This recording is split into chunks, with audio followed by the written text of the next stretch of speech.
schooling is good and you have worked on your English, इसीलिए that is very essential that you must pay attention, first thing. Secondly, you should know where to use capital letter and small letter. Capital letter कहाँ से कहाँ use करते हो? At the starting of the sentence, when you start a sentence you use capital letter, that is very essential. और कहाँ use करते हो? हाँ, प्रॉपर नेम, प्रॉपर नाउन में जब किसी का नाम लिखना है, प्रॉपर नाउन लिखना है, तब आप यूज करते हो कैपिटल लेटर. और तीसरा बताओ, when you use inverted commas, the first word is always in the first letter of the first word must be in capital letter. यहाँ होता है, ठीक है. I अगर मैं के लिए यूज हो रहा तो हमेशा कैपिटल में ही यूज होता है. So these are the places where you use capital letters. Always remember, this is the small k, this is small q, this is small s. अब क्या होता है, कई बार स्टूडेंट बड़ा s लिखते हैं, मैं कहती हूँ इसका स्मॉल लेटर लिखो तो छोटा कर देते हैं. और ये तो फॉन्ट साइज छोटा कर दिया आपने. Where is the small s? So these things basically show that your English is good. You know the basic concept of English. बोलो, समझ में आया? First thing what? You should know the use of capital letter and small letter. Secondly, आपका cursive handwriting होना चाहिए. Third, very important thing, small words में mistakes नहीं होना चाहिए. आप लोग एक तो ऑटो करेक्ट सारा मामला ख़त्म करता है और एक आपके शॉर्ट फॉर्म सारा मामला ख़त्म करता है. ये दोनों चीज़ें आपकी इंग्लिश को टोटल बिगाड़ के रख चुकी है. उसको सही करो, दैट इज़ वेरी इंपॉर्टेंट. बोलो, क्या कुछ यहाँ तक समझ में नहीं आया तो बताओ. Next is your hand writing must be good. ठीक है, आपकी हैंड राइटिंग सही होनी चाहिए. कई बार होता है स्टूडेंट सीधा वाइट पेज में ही लिखना शुरू करते हैं और वो लाइन्ड कॉपीज़ पे नहीं लिखते हैं, कहते नहीं वहाँ तो हमें लाइन वाला नहीं मिलेगा. ठीक है, आपको याद रखना कि आपको बॉक्सेस मिलेंगे, बॉक्सेस वाला मिलेगा. राइट, मैं ऐसे आती हूँ, कई बार स्टूडेंट्स जब लिखते हैं कभी उनका हैंडराइटिंग ऊपर जाता है, कहीं नीचे जाता है. आपके साथ तो और प्रॉब्लम होगा क्योंकि आप लोगों को बॉक्सेस में लिखना है.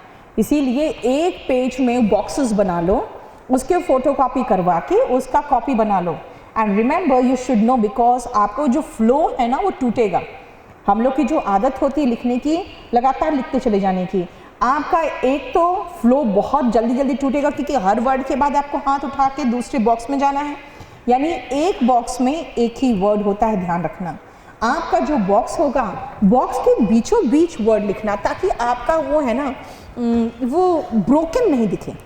कई बार एक होता है ना वो फ्लो नहीं दिखता है, वो ब्रोकन दिखता है. किसी बॉक्स में वर्ड आगे से शुरू कर दिया, किसी बॉक्स में वर्ड बीच से शुरू कर दिया. रिमेंबर, अगर बड़ा सा वर्ड है, अगर बड़ा वर्ड है तो मैं आगे से शुरू करूँगी. अगर इज़ एम आर वगैरह है तो बीच में डालूँगी ताकि वो एक हर बॉक्स में जो वर्ड है वो प्रॉपर दिखे. इसीलिए हर बॉक्स में एक वर्ड लिखना है. आज से ही उसका फोटोकॉपी करा के, एक बाइंडिंग करा के कॉपी बनाइए और उसमें आप प्रैक्टिस करना शुरू करो. That is very essential. Otherwise आपको बाद में प्रॉब्लम होगा. वहाँ पे सोचोगे करेंगे जाके, वो नहीं होगा. आपकी हैंडराइटिंग क्लियर होनी चाहिए. कई students, again I should say, कि जिनका स्पेलिंग मिस्टेक्स होता है वो लोग क्या करते हैं अगेन द सेम लड़के, वो क्या करते हैं, घसीटा मारते हैं. सोचते हैं कि जो करेक्शन कर रहा है उसको समझ में नहीं आएगा, है ना. वो सब वहाँ पे जो बैठे हुए हैं, बहुत एजेड लोग बैठे हुए हैं, वो आपका समय देख चुके हैं और अब कितने जगह पे उनको गोली देना चाहते हैं और दे सकते हैं वो भी देख चुके हैं. इसीलिए उनको मूर्ख बनाने की ज़रूरत नहीं है. आप अपनी हैंडराइटिंग, स्पेलिंग मिस्टेक हो रहा है, इसका मतलब है कि आपका प्रॉब्लम है. आप अपनी हैंडराइटिंग कम से कम सुंदर लिखो, गोल गोल लिखो, अच्छे से हैंडराइटिंग बना के, ताकि जो पढ़ने वाला है उसको पढ़ने में इंटरेस्ट हो. एक बार एक लड़के ने मुझे अपना ऐसे चेक कराया. मैंने कहा देखो you have paid me, still मुझे मन नहीं कर रहा है आपका पेपर चेक करने का. ठीक है, यू हैव पेड मी, फिर भी मेरा मन नहीं कर रहा आपका पेपर चेक करने का. अब आप सोच लो, जो आपको नौकरी देने वाले हैं वो आपको कितना मार्क्स देगा और क्यों देगा. एक तो ऐसा पेपर देख के इरिटेशन होता है, लेकिन उनको चेक करना पड़ता है because that is the duty. तो वो कहाँ अपना खुन्नस निकालेगा मार्क्स में, राइट. इसीलिए अभी से। और एक आप लोगों का एक और प्रॉब्लम है, आप लोग एकदम जो सड़ा हुआ मटेरियल का जो कॉपी होता है ना, वो जो एकदम गंदा सा दिखता है पेज, उसमें प्रैक्टिस करना शुरू करते हो। These things are investment. ढंग की कॉपी लो, ढंग का पेन लो, try to make proper handwriting, good handwriting, and at least enjoy your hand writing, तभी कोई दूसरा एन्जॉय करेगा। कहते हैं ना, when you feel beautiful inside the people out see your beauty, otherwise आप खुद महसूस करोगे नेगेटिव ना, तो अगला भी आपका एक नेगेटिव ऑरा की तरह आपको दिखेगा, आपका ऑरा ही नेगेटिव हो जाएगा। So get a good copy, good pen and start writing. और बहुत ज़्यादा लिखो, बहुत ज़्यादा। जितना ज़्यादा लिखोगे उतना आपका हाथ खुलेगा लिखने में, और उतना सोच खुलेगा लिखने में। ठीक है, clear? That means your hand writing must be good. Just a second, your spelling must be correct. Hand writing clarity होना चाहिए, legible hand writing that can be read, वैसा hand writing. Capital letter and small letter का ध्यान रखना। और अगर आपका style एक डेवलप कर गया हो, आपकी हैंड राइटिंग से आप संतुष्ट है तो ठीक है, नहीं तो कर्सिव हैंड राइटिंग पे ध्यान दो, और अपनी हैंड राइटिंग गोल गोल साफ लेजिबल तो कम से कम रखो। हाँ, पूछिए। No no, you will not be allowed. Yes, you should practice. जितना भी कम से कम कीमत वाला पेन होता है ना, उसको उठाओ और प्रैक्टिस करो। ठीक है, आपको बहुत बढ़िया पेन वहाँ नहीं मिलने वाला। ठीक है, वर्ड लिमिट सुनो। आप इंग्लिश अगर पढ़ते हो ना, तो याद रखना इंग्लिश में ये है कि what is a word. Word क्या है? जो भी एक कंप्लीट सेंस देता है, that is a word. This I is a word as far as I is concern. ठीक है, this is also a word. ठीक है, अगर मैं कहूँ 5 star hotel, so you know this is a noun, है ना, और इस नाउन की विशेषता बताने वाले शब्द को क्या कहते हैं? एडजेक्टिव कहते हैं। सो दिस इज हाइफनेटेड। देखो ये हाइफनेटेड है। ठीक है, हाइफनेटेड जो है वो एक बॉक्स में होगा। ठीक है, और ये होटल एक बॉक्स में होगा, बिकॉज ये हाइफन की वजह से ये दोनों जॉइंट है। ये दिस आई जो है वो भी एक बॉक्स में होगा। कोई भी वर्ड, बात क्या है ना, जब हम लोग ऐसे वगैरह स्कूल में लिखते थे तो हमें कहा जाता था कि ठीक है ये वर्ड लिमिट है, इसमें आप प्रपोजिशन ऑफ, एम, आई ये सब काउंट नहीं होता, आप एक्सीड कर सकते हो, ये सब को छोड़ सकते हो। लेकिन यहाँ तो बॉक्सेस बने हुए हैं। ठीक है, इसका मतलब हर बॉक्स में जो भी डाल दिया वो एक वर्ड हो गया। ठीक है, everything, everything, because if you say a pen, तो a will be in different box, pen will be in different box. इसलिए आर्टिकल, प्रपोजिशन कुछ भी हो, सब वर्ड काउंट होगा।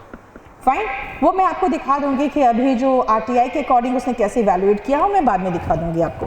पहले ये ध्यान दो कि हर वर्ड काउंट होता है, इसीलिए वर्ड लिमिट से स्टिक करके रखना। 250 वर्ड है, 275 के ऊपर नहीं पहुंचना चाहिए। और मैं आपको जो बता रही थी कि जो बच्चे क्या करते हैं थे ना, एकदम सीधा सीधा कॉपी एंड पेस्ट मारते थे, उसकी वजह से वो पूरा पूरा ऐसे ही उतार देते थे। अब मैंने, क्योंकि उस समय देखो, उस समय मैं भी इस फील्ड में न्यू थी, मुझे लगा मैं करूं तो क्या करूं, कैसे उन लोग को क्या दूं। लेकिन अब मैंने क्या किया है ना, आपके जो ऐसे लिख के दे रही हूँ, मैं 600 वर्ड का ऐसे लिख दिया है, 500 वर्ड का ऐसे लिख दिया है। उसका रीज़न ये है कि उसमें से 250 वर्ड चुनना है।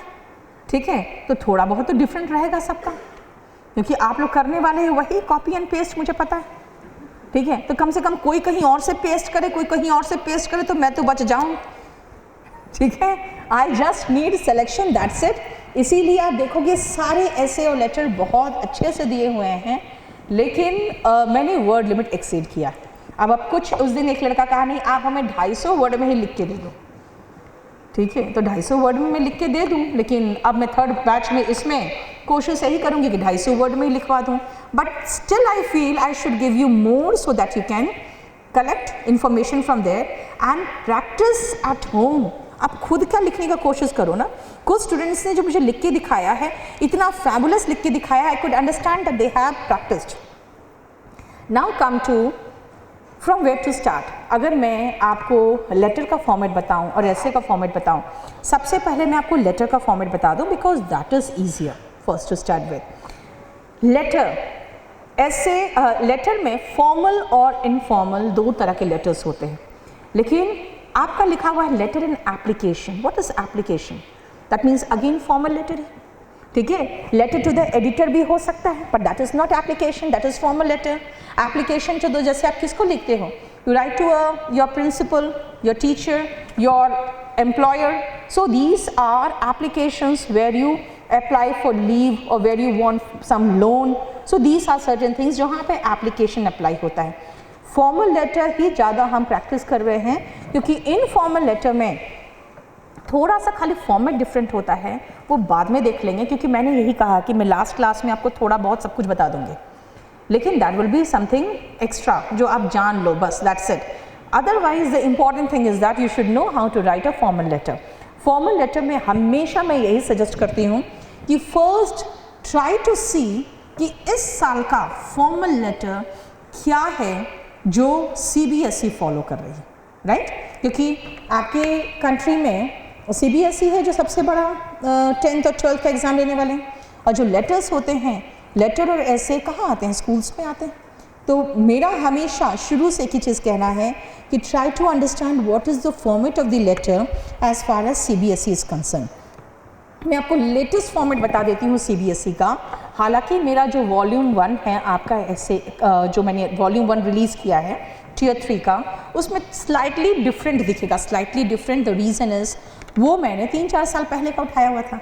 तो अभी जो एग्जैक्ट फॉर्मेशन वो ये है कि सबसे पहले यू हैव टू स्टार्ट. सी हम लोग का वो ख़त्म हो गया, टू एंड फ्रॉम जो वर्ड यूज़ करते हैं ना वो ख़त्म हो गया, लेकिन अभी भी SSC to and from use करती है थोड़ा बहुत. जैसे एक लड़के ने गलती किया है, ऐसा गलती की है उसने कि उसने अपना एड्रेस लिखने के बाद जो दूसरा रिसीवर का एड्रेस है ना उसके बीच में स्पेस नहीं छोड़ा है. तो उसमें जो उसका करेक्शन आया है RTI में के बाद जो उसका करेक्शन का दिया गया है कॉपी, उसमें SSC का जो था उसने 2 लिख दिया. तो बेसिकली 2 इसलिए लिखा क्योंकि उसका कहीं डिमार्केशन ही नहीं दिख रहा है. ठीक है, तो डिमार्केशन तो दिखना चाहिए था ना, बीच में एक लाइन तो छोड़ना चाहिए था, शायद इसीलिए 2 लिख दिया है. Otherwise we don't use to and from.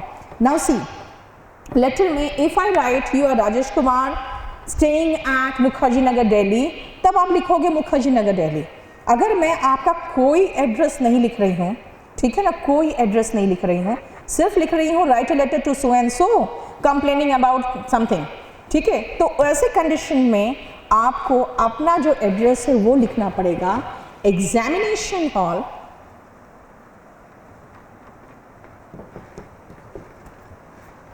ठीक है, new Delhi.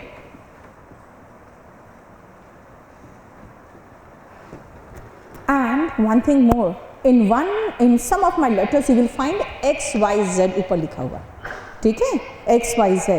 Still that is applicable, that is acceptable. But जो फिर मैं कह रही हूँ इस साल का जो पैटर्न मैंने देखा है उसमें सिर्फ है कि यहाँ पे आप लिख रहे हो sender's address. Address that means what, not the name, इसलिए मैंने छोड़ दिया. Understood? So the first is you have to write the sender's address. Then comes the date. Date कैसे लिखते हैं? या तो आप लिखोगे 3rd March 2017 और you write March 3. March 3rd नहीं लिखते हो, March 3, ठीक है, March 3rd वर्ड नहीं होता, it is March 3. स्पेस होगा इनके बीच में. Sorry, क्या बोल रहे हैं? See, you don't need to give space here because now I will give a space. ठीक है, यहाँ तक आपको ज़रूरत नहीं, ठीक है. Now leave one space. So यहाँ पे एक पूरा ब्लॉक वाला जो स्पेस होगा वो पूरा आप छोड़ोगे, ठीक है, यहाँ पे छोड़ोगे. एंड देन जो रिसीवर्स एड्रेस है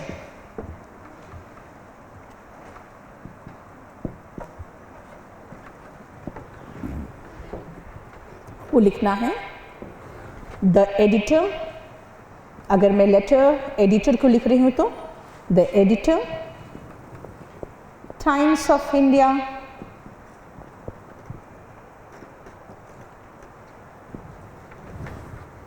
ठीक है.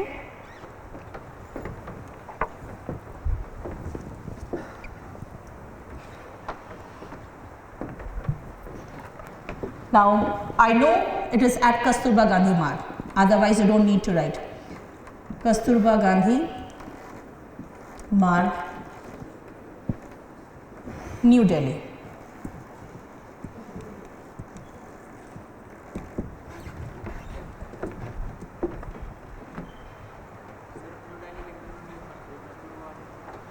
Anything right, what ever you feel like, क्योंकि आप दिल्ली, आपका तो सेंटर दिल्ली में है, तो आप एग्जामिनेशन हॉल दिल्ली लिखोगे.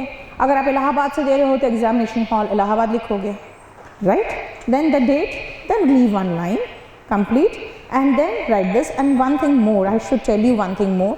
आपका जब ब्लॉक में लिखते हो ना, तो ध्यान रखना कि ये जैसे स्टार्टिंग कर रहे हो ना, तो आपका जो हैंड राइटिंग हो वो एक लाइन बनाना चाहिए. ठीक है, जैसे मैं ये सजेस्ट करूँगी कि एक बिल्कुल आपका हैंड राइटिंग एक लाइन बनाना चाहिए. ठीक है, इससे क्या होता है ना कि वो आपका मार्जिन बन जाता है, वो आपका मार्जिन बन जाता है. इसीलिए रिमेंबर, जैसे कि ये तो आपका ब्लॉक्स में है, अदरवाइज मैं हमेशा सजेस्ट करती हूँ कि जब आप एक प्लेन पेपर में लिखते हो तो उस आपका जो स्टार्टिंग वर्ड है ना, वो ऐसे लाइन में आना चाहिए कि वो एक मार्जिन बना दे. ठीक है, सो this is the address complete. Now see, पुराना जो फॉर्मेट था उसमें सब्जेक्ट पहले लिखते थे, लेकिन जो इस साल का मैं फॉर्मेट देख रही हूँ उसमें मैं, मुझे लगता है 2-3 साल से वही फॉर्मेट होगा. सर पहले है, फिर सब्जेक्ट है. ठीक है, डेट को बॉक्स में कैसे डालोगे? 3 मार्च एक साथ डालोगे. ठीक है, 2017. ठीक है, doesn't you don't need to do that. हाँ, एग्जामिनेशन हॉल के ऊपर मैं आपको वही बता रही थी, अभी बता दिया था कि मेरे कुछ फॉर्मेट में आपको ऊपर XYZ दिखेगा. ठीक है, लेकिन जो लेटेस्ट पैटर्न है उसमें नाम नहीं दिया दे रहा है, वो सीधा एड्रेस दे रहा है. ठीक है, इसीलिए मैं कह रही थी सारे बॉक्सेस काउंट होते हैं. अलग अलग रहेगा, कस्तूरबा अलग रहेगा, गांधी अलग रहेगा. ना लिखोगे तो वर्ड्स आपका बचेगा, दैट्स इट. ठीक है, बेसिकली क्या है ना कि आपको ध्यान रखना चाहिए जो फॉर्मेट है उसके भी वर्ड्स काउंट होंगे. ऐसा थोड़ी है कि खाली बॉडी ऑफ द लेटर का वर्ड काउंट हो रहा है. ठीक है, इसलिए तो आपको 20-25 वर्ड का वो लिमिट दे रहा है. वो मैं अभी RTI का बाद में डिस्कस कर दूंगी. 20-25 वर्ड का आपको वो बिल्कुल छूट दे रहा है. ज़रूरी नहीं अभी, क्योंकि राजेश कुमार अगर लिखना है तो योर सिंसियरली के बाद तो राजेश कुमार आने वाला है ही, है ना. इसीलिए सब्जेक्ट, हाँ, न्यू दिल्ली ऑफ कोर्स. इसके बाद देखो यहाँ पर भी आप लाइन छोड़ोगे, यहाँ पर भी लाइन छोड़ोगे. ठीक है ना, you have to leave one line. उसके बाद भी एक लाइन छोड़ना है न्यू दिल्ली के बाद. Then you have to start sir. हाँ, it's not required, not required, because देखो मैं कहीं भी कॉमा वॉमा नहीं लगा रही हूँ. It is not required sir. उसके बाद जो सब्जेक्ट है, सब्जेक्ट शॉर्ट एंड स्वीट होना चाहिए, बहुत शॉर्ट और स्वीट. आपको मैं जब लेटर दिखाऊंगी मैं खुद दिखाऊंगी कितना बड़ा प्रॉब्लम है, और उसका मैं जो आपको सब्जेक्ट लिखाऊंगी 4 से 5 वर्ड में ख़त्म हो जाएगा. ठीक है ना. जैसे अगर कहीं आपके जगह पे आप जहाँ रहते हैं वहाँ पर गैम्बलिंग हो रहा है, पार्क्स में लोग बैठ के शराब पीते हैं रात में वहाँ पे पार्क में, तो आप सीधा लिखोगे illegal activities in our locality. That's it. क्योंकि गैम्बलिंग और उसके बाद सब कुछ वर्ड मैं क्यों डालूँ, ड्रिंकिंग एंड नॉट, मैं लिखूँगी illegal activities in our locality. That's it. तो वो मेरा सब्जेक्ट हो जाएगा. Then start the body of the letter. And remember, उसके बाद क्या होता है कि स्टूडेंट्स कहते हैं कि मैम सर फिर सब्जेक्ट बड़ा हो गया, उसके बाद वो बड़ा हो गया, तो उससे है ना थोड़ा सा एक खिचपिच सा लगने लगता है. It is too crowded. आपको अगर करना है तो you can start from here. ठीक है, हालांकि कहते हैं मॉडर्न इंग्लिश में इंडियन छोड़ने की ज़रूरत नहीं है, but Indian gives you a clarity. That's it. ठीक है, इसीलिए अगर आपको लगे बहुत खिचपिच हो रहा है, क्योंकि देखो एक चीज़ और था, जब सब्जेक्ट सबसे ऊपर होता था ना तो वो बहुत ज़्यादा क्राउडेड नहीं लगता था, क्योंकि सब्जेक्ट के बाद एक लाइन छोड़ के हम सर लिखते थे, ठीक है ना, तो क्राउडेड नहीं होता था। लेकिन अगर अब का लेटेस्ट मैं कह रही हूँ पैटर्न अगर देख ले तो सर के बाद सब्जेक्ट है, तो सर के बाद सब्जेक्ट, उसके फिर तुरंत स्टार्ट कर दिए लेटर, तो थोड़ा क्राउडेड लगता है। इसीलिए मैं कहती हूँ थोड़ा इंडेंट छोड़ दो तो आपका this is to inform you, उससे आपको थोड़ा सा क्लैरिटी लगेगा लाइन में। पैराग्राफ चेंज लेटर में आराम से करना है, जहाँ पर भी आपको महसूस हो। आप खुद बात करोगे कि मैंने जितने लेटर्स लिखे हैं, जो हमारा लेटर का हेडिंग है उसको फॉलो करते हुए फर्स्ट पैराग्राफ में मैंने वो प्रॉब्लम बता दिया है। सेकेंड पैराग्राफ में फिर हम डिटेल डिस्कशन किए, ठीक है ना। थर्ड पैराग्राफ में मैंने सजेशंस दिए, ठीक है। एंड ऑलवेज रिमेंबर, जो आपका लास्ट पैराग्राफ होगा वो ऑप्टिमिस्टिक होगा, ठीक है ना। कहते हैं हमेशा लाइफ में ऑप्टिमिस्टिक होना चाहिए, लेकिन प्रॉब्लम्स को अगर एकदम इग्नोर करोगे और सरकार का एकदम आंख मूंद के पक्ष लोगे तो वो भी नहीं चलता। इसीलिए कई बार ऐसा होता है कि हम इससे क्या क्या प्रॉब्लम्स हो सकते हैं वो भी डिस्कस करते हैं। अब जैसे डीमोनेटाइजेशन में कई बार स्टूडेंट्स ने कहा कि मैम हम लोग क्या प्रॉब्लम डिस्कस करेंगे, डीमोनेटाइजेशन से क्या हुआ था, क्या प्रॉब्लम हुआ था। आप जरा मेरा ऐसे पढ़ना डीमोनेटाइजेशन पे, कहीं पर भी महसूस नहीं हुआ कि मैं सरकार के खिलाफ गई हूँ, कहीं पर भी नहीं महसूस होगा, क्योंकि आप सरकारी नौकर बनने चाह रहे हो। मैं चाहूँ तो 10 तरह की बातें सरकार के खिलाफ बोल दूँ, मैक्सिमम सरकार मेरी बैंड बजा सकती है टैक्स के थ्रू, है ना। लेकिन आप लोग क्या है, आप लोग तो गवर्नमेंट सर्वेंट बनने जा रहे हैं, इसलिए आप सरकार के खिलाफ नहीं बोल सकते। डीमोनेटाइजेशन में मैंने कहीं सरकार के खिलाफ नहीं बोला, मैंने बताया कि बहुत अच्छा स्टेप है, सब कुछ बहुत अच्छा बताया। इनफैक्ट सारा पॉजिटिव एस्पेक्ट था उसमें तो सारा डिस्कस किया, लेकिन नेगेटिव एस्पेक्ट बिना डिस्कस किए तो वो ऐसे पूरा होता नहीं।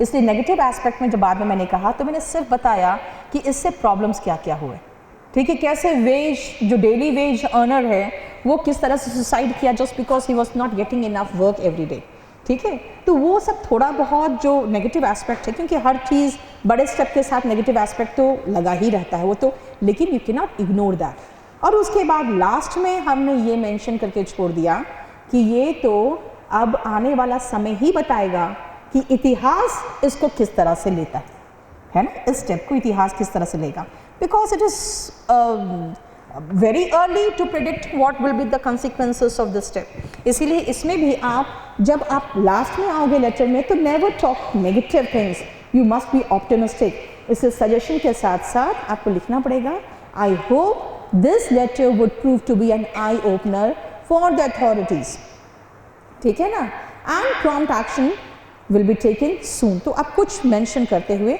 लास्ट में आओगे तो योर्स का ध्यान रखना, एस के बाद एपोस्ट्रोफी लगा दिया, यहीं पर 1 मार्क कटेगा, यहीं पर, ठीक है। क्योंकि आपको पता है ना पॉजेसिव जो होते हैं प्रोनाउन उसमें क्या है, एपोस्ट्रोफी क्या लगता है, एपोस्ट्रोफी लगता है, नहीं लगता, सीधा योर्स होगा, योर्स सिंसियरली।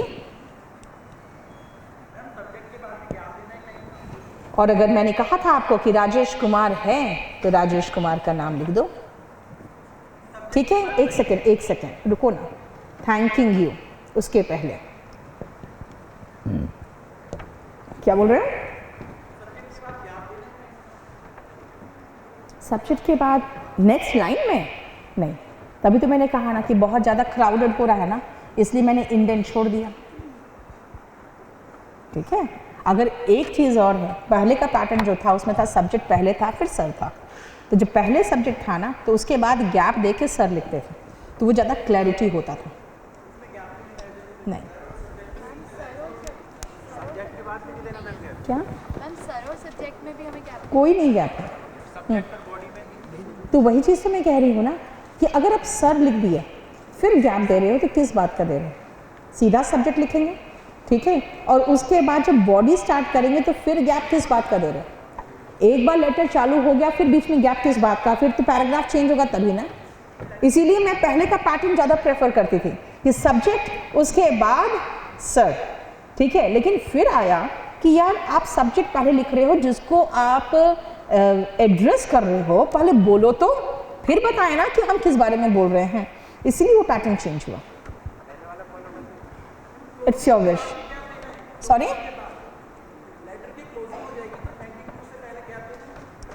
आप जब लेटर क्लोज करते हो, ठीक है ना, आपका पैराग्राफ चेंज करते हो, ठीक है ना, बेसिकली क्या है, लेटर क्लोज करने में जब पैराग्राफ चेंज करते हो ना और स्पेस डालोगे थैंकिंग यू तो वो अलग दिखेगा। इसीलिए आपका जो दिखना चाहिए कैसे, दिस टुगेदर, जब आप दूर से देखोगे ना तो ये एक साथ स्पेस, एक साथ स्पेस, ये पूरा एक साथ, जहाँ पैराग्राफ चेंज हुआ वहाँ स्पेस, फिर एक साथ जहाँ पैराग्राफ वहाँ चेंज, और लास्ट में लास्ट पैराग्राफ के साथ इस थैंकिंग यू सिंसियरली वगैरह सब कुछ एक साथ। पैराग्राफ चेंज में स्पेस भी देना है प्लस इंडेंट भी करना पड़ेगा जिसमें पैराग्राफ चेंज में आप स्पेस दे दो, अब स्पेस को लाइन छोड़ दो, ठीक है ना। उसके बाद मैंने कहा कि एक प्रॉब्लम है, जब मैं यहाँ इंडेंट छोड़ रही हूँ ना तो मुझे हर पैराग्राफ में छोड़ना पड़ जाएगा, और पहले जब मैं सब्जेक्ट को ऊपर लिख के छोड़ देते थे ना तो मुझे छोड़ना नहीं पड़ता था, ठीक है। हालांकि indent is not that important but still it gives clarity to your language, that's it. Otherwise modern English में इंडेंट का कोई ऐसा वैल्यू नहीं है। और the problem is that faithfully का एफ कैपिटल कैसे आएगा फिर, इसीलिए सिंसियरली में जनरली हम लोग एस लिख देते थे कैपिटल में, बिकॉज हमें आदत थी स्मॉल एस कैपिटल एस एक जैसा लगने की, लेकिन दैट शुड बी स्मॉल। हाँ एक सेकेंड हाँ नहीं, योर विश, हाँ नहीं, बॉक्स वही तो कहीं इंडेंट छोड़ोगे तो फर्स्ट बॉक्स तो छोड़ना ही पड़ेगा ना। इंडेंट का मतलब क्या हुआ कि एक मार्जिन छोड़ना है आपको तो फर्स्ट बॉक्स तो छूटेगा ही। हाँ, पैराग्राफ के बीच में आप पूरा का पूरा लाइन छोड़ोगे, उसका रीजन मैं बताती हूँ क्यों। आपका पैराग्राफ अगर बीच में खत्म हो गया तो वेल एंड गुड, राइट, लेकिन अगर बीच में नहीं खत्म हो गया, लास्ट में खत्म हो रहा है तो फिर क्या करोगे, क्या करोगे। इसीलिए है कि पैराग्राफ के बाद अगर एक पूरा का पूरा लाइन छोड़ दोगे तो ज़्यादा क्लैरिटी दिखेगा। कुछ लोग कहते हैं कि नहीं पैराग्राफ मेरा क्या ज़रूरी लास्ट में ख़त्म होना, मुझे नहीं पता आपका पैराग्राफ कहाँ ख़त्म होगा। मैम जैसे हमने फर्स्ट में इंडेंट छोड़ा तो हम सेकंड पैराग्राफ की स्टार्टिंग में भी तो इंडेंट छोड़ सकते हैं। आप छोड़ दो तो वो तो करना ही पड़ेगा, लाइन नहीं छोड़ेंगे, मत छोड़ो। The thing is that you know, आपको अगर 150 वर्ड की बात कर रहे हो तो 150 वर्ड नहीं देगा, आपको 250 वर्ड का ब्लॉक्स देगा, इसलिए आपके पास सफिशिएंट होगा, क्योंकि आपको 100 बॉक्सेस एक्स्ट्रा दिया है CHSL में, ठीक है, तो इसलिए आपके पास एक्स्ट्रा बॉक्सेस होंगे। बट इफ़ यू फील नहीं छोड़ना है तो आप इंडेंट छोड़ दो, सेकेंड पैराग्राफ के पहले इंडेंट छोड़ दो तो आपका पैराग्राफ अपने आप अलग दिखेगा। लेकिन आपकी हैंडराइटिंग में जब तक क्लैरिटी नहीं होगी ना आपका कुछ नहीं दिखेगा, ठीक है ना, वो इंडेंट वगैरह नहीं दिखता। इसलिए मैं कह रही हूँ क्लैरिटी हैंडराइटिंग में होना बहुत ज़रूरी है। And start practising from today, जितना लिखोगे उतना क्लैरिटी होगा। समझ में आया? No, punctuation comes in the same box. आप पंक्चुएशन की भी अलग बॉक्स में डालोगे तब तो हो गया, फिर तुमको 500 वर्ड चाहिए, 500 बॉक्स चाहिए 150 वर्ड लेटर लिखने का। पूरा लिखना,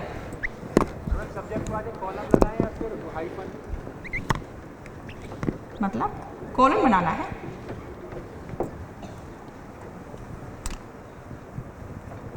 आया समझ में? बोलो, कोई प्रॉब्लम?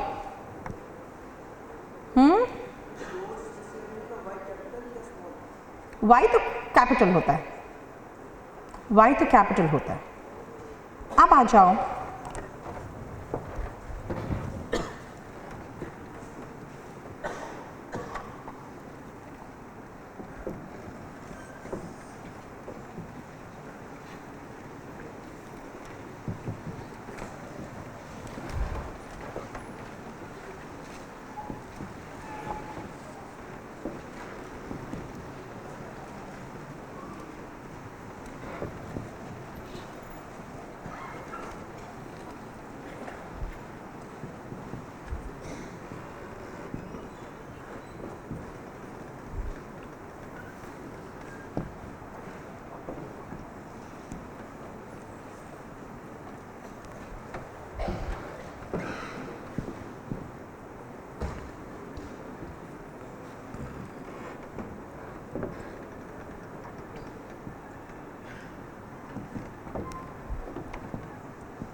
फोर्थ पॉइंट तो मैं एक्सप्लेन करूँगी, पहले आप फर्स्ट, सेकेंड एंड थर्ड समझ लो।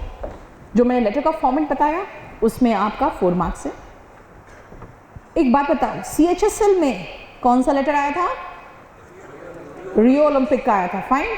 इसलिए मैं कह रही हूँ कि ये सब पर लागू नहीं होगा। क्यों, मैं अभी दिखाऊंगी आपको कि किस तरह से सब पर लागू नहीं हो सकता। क्लैरिटी ऑफ एक्सप्रेशन, ये तो 8 मार्क्स बिल्कुल होगा ही। जो कमांड ओवर लैंग्वेज है, तो वो लैंग्वेज का कमांड आपकी ओवरऑल लेटर में दिखेगा कि आपका कमांड कैसा है लैंग्वेज में। यानी कि वो लैंग्वेज पे कमांड आपका फॉर्मेट में भी दिखेगा, आपके एक्सप्रेशन में भी दिखेगा, और ये जो इवैल्यूएशन ऑफ परफॉर्मेंस उसमें भी दिखेगा। लेकिन जान लो, रियो ओलंपिक आया था, इसलिए इवैल्यूएशन ऑफ परफॉर्मेंस की जगह पे अगर मैं ये बात लिख दूं कंटेंट, तो समझ में आया आपको? हाँ, कंटेंट का मतलब समझ में आया? उसमें क्या कंटेंट है आपको जानकारी है कि नहीं रियो ओलंपिक के बारे में?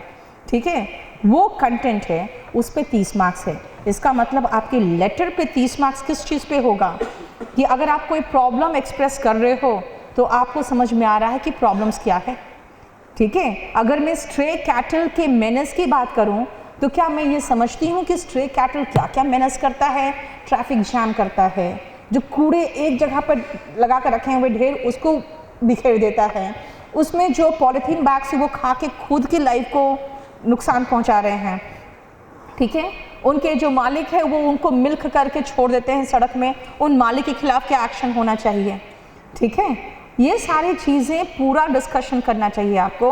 अगर मैं स्ट्रे कैटल के बदले में स्ट्रे डॉग्स की बात करूं तो किस तरह से वो हमारे पार्क में खेलने वाले बच्चों को काट लिए हैं, किस तरह से वो बीमारी का कारण बन रहे हैं, उसमें हमें क्या क्या, और उसके बाद उन स्ट्रे कैटल के साथ क्या होना चाहिए और उन स्ट्रे डॉग्स के साथ क्या होना चाहिए, आपको अच्छे से पता है ना कि स्ट्रे कैटल को इम्पाउंड करके उनके मालिकों पर हेवी जुर्माना होना चाहिए और स्ट्रे कैटल को गौशाला भेजना चाहिए, और जो स्ट्रे डॉग्स है उसको स्टेरिलाइज करना चाहिए। जान थोड़ी मार सकते हैं, इन ह्यूमन तरीका थोड़ी बोल सकते हैं, स्टेरिलाइज करें ताकि वो आगे बच्चे पैदा ना कर सके। ठीक है, वो क्या क्या मैनेज करते हैं, रात में सोने नहीं देते, इतने भौंकते हैं। तो you should know how to evaluate the problem being a grown up citizen. You should know कि किस तरह के प्रॉब्लम्स को क्रिएट करते हैं और उससे कैसे निपटा जाए। That means your content carries 30 marks, और उसमें भी तो आपका लैंग्वेज होगा कवर। ठीक है, अब देखो रियो ओलंपिक की बात थी, तो रियो ओलंपिक में ये जो 4th पॉइंट है ना, ठीक है, इस 4th पॉइंट पे कैसे मार्क्स थे वो देख लो। उसमें जो इवैल्यूएट हुआ था, बेसिकली कुछ लोग कह रहे हैं कि नहीं ये गलत है, ये गलत नहीं है, ये स्टूडेंट के थ्रू मैंने करवाया था और वो जवाब आया है। स्ट्रेंथ एंड वीकनेस मेंशन, क्योंकि एक लड़के ने क्लास में भी दिया था, फिर मैंने करवाया, सेम चीज़ आया, 10 मार्क्स। रियो ओलंपिक की बात हो रही है कि हमारे खिलाड़ियों में स्ट्रेंथ क्या है एंड वीकनेस क्या है, उसकी डिस्कशन करोगे आप। उसके बाद जो कंपैरिजन था विथ पास्ट परफॉर्मेंस,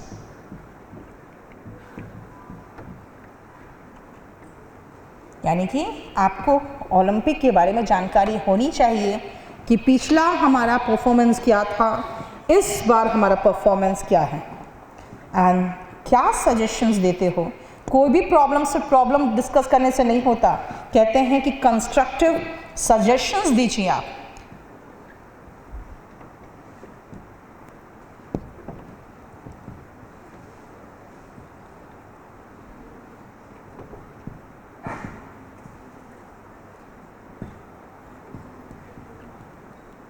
देख रहे हैं? सो this is about Rio Olympic. Rio Olympic के मामले में मैं कह रही हूं ये, ठीक है, this is about the Rio Olympic. तभी तो मैं कह रही हूं आपको कि आपको जो प्रॉब्लम की बात कर रहे हो उसका पास्ट, उसका प्रेजेंट, उसका फ्यूचर में क्या हो सकता है, क्या आप सजेशंस देते हो। वो विदाउट सजेशन आप लेटर कैसे कंप्लीट करोगे? आप एक कंप्लेंट कर रहे हो तो आप सजेशन बताइए ना कि उसका जवाब, उसका सॉल्यूशन क्या है। कहते हैं ऐसे भी लोग पसंद नहीं करते उनको जो लोग सिर्फ कंप्लेनिंग एटीट्यूड के होते हैं। अगर आप कंप्लेन कर रहे हो तो कंस्ट्रक्टिव सजेशंस भी दो। क्रिटिसिज्म तो सब कर सकता है, ठीक है। सो this is the detail of 4th number. Now coming, जो नोट दिया हुआ है लास्ट में वो ये है,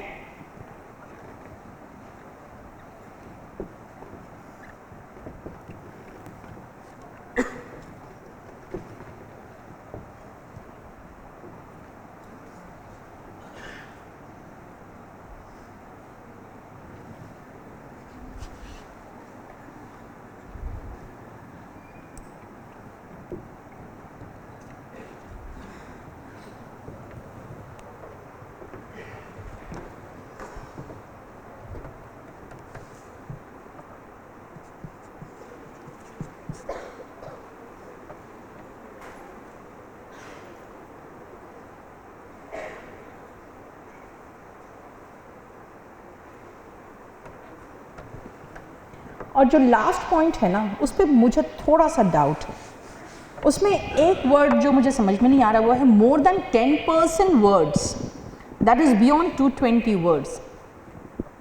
मुझे नहीं समझ में आ रहा, मोर देन 10% वर्ड का मतलब तो 165 वर्ड्स होगा ना, क्योंकि 150 का 15 वर्ड और हुआ तो 165 हुआ। इसमें 220 वर्ड्स दे दिया है, मैं simply be struck off and not to be evaluated. ये पॉइंट मुझ पे गड़बड़ लग रहा है, इसकी वजह से बहुत लोग कह रहे हैं कि नहीं ये फेक है।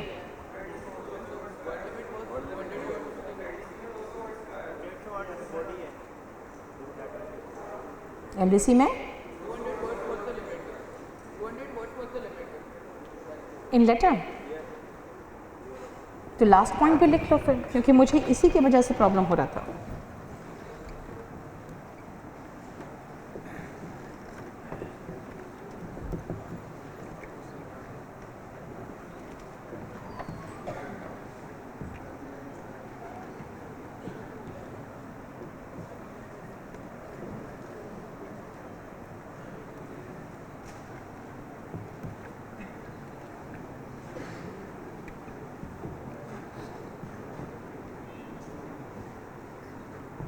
That's it.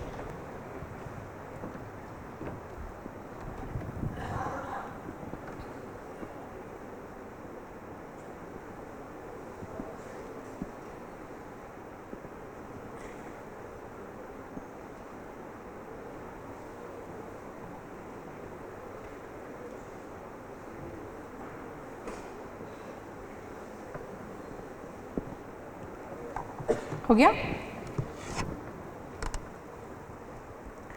So we have done the format of letter, that is very important, but the content is really important. इसीलिए और कंटेंट तब तक आप लिख नहीं सकते हो जब तक कि आपको उसके बारे में कंप्लीट नॉलेज ना हो, है ना।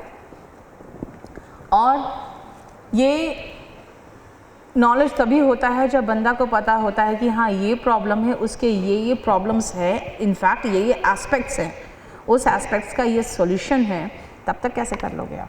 सो this is what you need to know. बोलो कोई प्रॉब्लम यहाँ तक?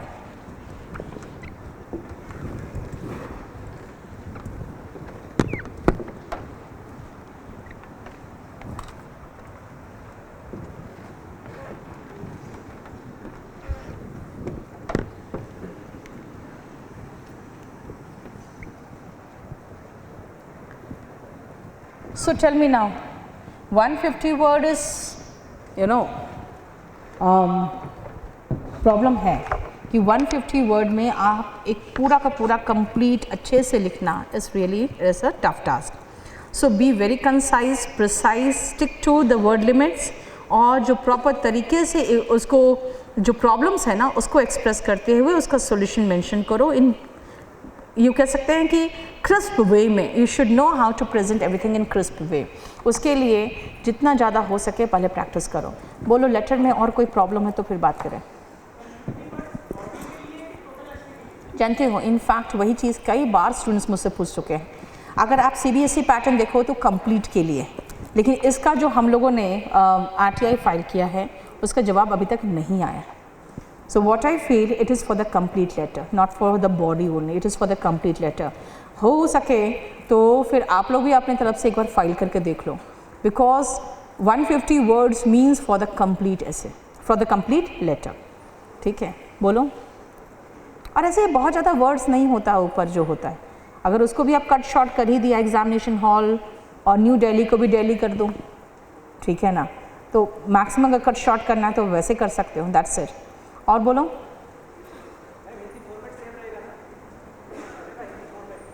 हिंदी फॉर्मेट सेम रहना चाहिए, क्योंकि बात क्या है ना, अभी भी जो सरकारी महकमे होते हैं उसमें अभी भी राइट साइड हो रहा है, अभी भी राइट साइड कर रहे हैं, जबकि हमें पता है कि अराउंड मोर देन 10 ईयर्स बीत गए हैं, हम लोग लेफ़्ट साइड ही कर रहे हैं। 2008 में भी जब मैंने डिस्क्रिप्टिव पढ़ाया था तो भी लेफ़्ट साइड ही था, ठीक है। इसीलिए अब राइट साइड तो इट इज़ पैथेटिक, क्योंकि बात यही प्रॉब्लम है। अब जब भी मैं कोई लेटर लिख के यहाँ पर मुखर्जी नगर थाने में देती हूँ ना, तो वो बेचारे बहुत टेंस हो जाते हैं, इंक्लूडिंग द SHO, क्योंकि उनको आधा तो समझ में नहीं आता कि मैंने लिखा क्या है। उनका जो SI लेवल तक का आदमी होता है कहता है भाई हमारी बस की बात तो है नहीं, उसके SHO बैठ के खुद टाइप करवाता है अगर वो FIR बनता है तो, ठीक है। उसके बाद एक बार उसने मुझसे यही पूछ लिया कि मैम आपने नाम तो अपना लिखा ही नहीं है। मैंने कहा देख लीजिए वहीं नीचे लिखा हुआ है। तो he was a bit embarrassed, इसके पहले वाला SHO, he was a bit embarrassed, क्योंकि राइट साइड मेरा नाम ढूंढ रहा था, मैंने लेफ्ट साइड नीचे लिखा हुआ था, ठीक है। सो गवर्नमेंट डिपार्टमेंट्स में यही प्रॉब्लम है, अभी तक वो राइट साइड चल रहे हैं, लेकिन मैं जानती हूँ कि लेफ्ट साइड होना चाहिए। आई डोंट इंटरफेयर दूसरे टीचर से क्लासेस में, इसीलिए हिंदी के टीचर का क्लास में मैंने इंटरफेयर भी नहीं किया है, ना ही देखा है कि वो क्या फॉर्मेट दे रहे हैं, because that is his duty. हाँ क्या इनफॉर्मल लेटर में बेसिकली कोई डिफरेंस नहीं होता, उसमें सिर्फ यही होता है कि हम लोग सिर्फ अपना ऊपर एड्रेस लिखते हैं, और टू द एडिटर वगैरह जो होता है ना, द एडिटर वगैरह, यानी कि जो रिसीवर एड्रेस है वो नहीं लिखते हैं, ठीक है ना, रिसीवर एड्रेस नहीं लिखते हैं। उसके बाद उसमें सब्जेक्ट नहीं होता, ठीक है ना। समझ रहे हो इनफॉर्मल लेटर में क्या होता है? इनफॉर्मल लेटर में आप जो रिसीवर एड्रेस है वो नहीं लिखते, सब्जेक्ट नहीं लिखते, ठीक है ना। डियर नाम लिखते हो फिर उसका, और उसके बाद this is to inform you वगैरह नहीं लिखते। स्टार्टिंग एक फॉर्मल इनफॉर्मल लेटर का होता है, how are you, I hope you are in pink of health, I am quite well, ठीक है ना। I am writing this letter to draw your attention towards, ये सब नहीं होता। I just feel like telling you about my experience, उसके बाद वो आगे शुरू हो जाते हैं, ठीक है। नीचे थैंकिंग यू नहीं होता, योर्स सिंसियरली की जगह पे योर्स लविंगली होगा, योर्स एफेक्शनेटली होगा, ठीक है। वहाँ पे आपका जो एक फॉर्मल फीलिंग होती है ना जिन चीज़ों में, वो सब हटा दिया जाता है। रिसीवर एड्रेस नहीं होता, सेंटर एड्रेस तो होगा ही, क्योंकि हम जहाँ से लिख रहे हैं वहाँ तो हम रहेगा ही, ठीक है। अपना वो रहेगा आपका एग्जामिनेशन हॉल दिल्ली, ठीक है। उसके बाद टू द एडिटर वगैरह सब खत्म, फिर डियर रोहित, ठीक है ना। उसके बाद सब्जेक्ट वगैरह कुछ नहीं होगा। I hope this letter finds you in pink of health, I am quite well here, I just feel like drawing your attention towards, ठीक है ना। I just feel like sharing my experience about my so and visit to so and so place. तो उस type से करके शुरुआत कर देते हैं, ठीक है। और उसके बाद जब ख़त्म होता है तो give my regards to your mom and dad, ये होगा thanking your sincere, give my regards to या convey my regards to your mom and dad and affection to little sister, ठीक है ना।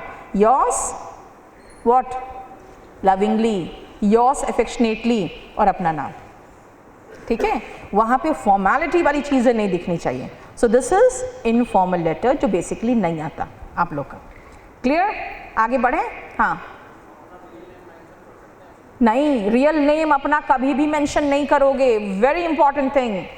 Never leave any mark that shows that you are that person. इसीलिए उसमें कई लोग भगवान का नाम भी लिख देते हैं, और अपना जो होता है ना फीलिंग ऑफ जैसे होता है respect for someone and all, कुछ भी नहीं लगा सकते, कुछ भी नहीं, ठीक है। और आपका अपना रियल नेम से तो फिर आप आउट ही है फिर तो, ठीक है। इसलिए अपना रियल नेम तो बिल्कुल नहीं लगा सकते हो। Anything else? Sorry, of course नहीं काउंट होंगे, जिसमें वर्ड्स है वही बॉक्सेस काउंट होते हैं। हाँ बोलो।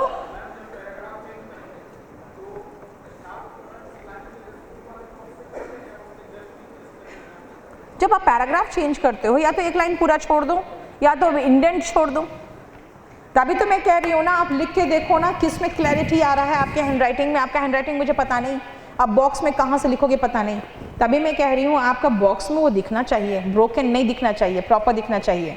आप पैराग्राफ खत्म कर रहे हो, या तो एक पूरा लाइन छोड़ दो या तो इंडेंट छोड़ दो। एक्सक्यूज मी,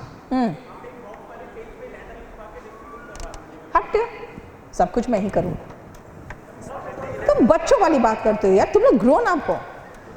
हाँ, अगर हमें लेटर में किसी इंसिडेंट के बारे में आता है, जैसे हेट स्पीच के अंदर हम जेएनयू और आउटलेट्स का नाम मेंशन कर सकते हैं ऐसे? नहीं, अगर आप जैसे लेटर है ना, लेटर में आपको मेंशन किया जाएगा कि जैसे hate speeches in different universities, आप मेंशन ऐसे नहीं कर सकते। नहीं, unless and until they mention you कि यू उसके लेटर का उसमें रहेगा ना, तब मेंशन कर सकते। नहीं कर सकते। देखो, इंग्लिश में तो मैंने बना के दे दिया है, हिंदी में टीचर ने अभी तक मुझे दिया नहीं था, मुझे लगता है कल आया है। उसका फोटोकॉपी शायद मैं प्रोवाइड कर सकती हूँ आपके उसमें, क्योंकि अब टाइप करके बनाना तुरंत that will be difficult. English में आई एम रेडी विथ, मैं देख लेती हूँ। और बोलो,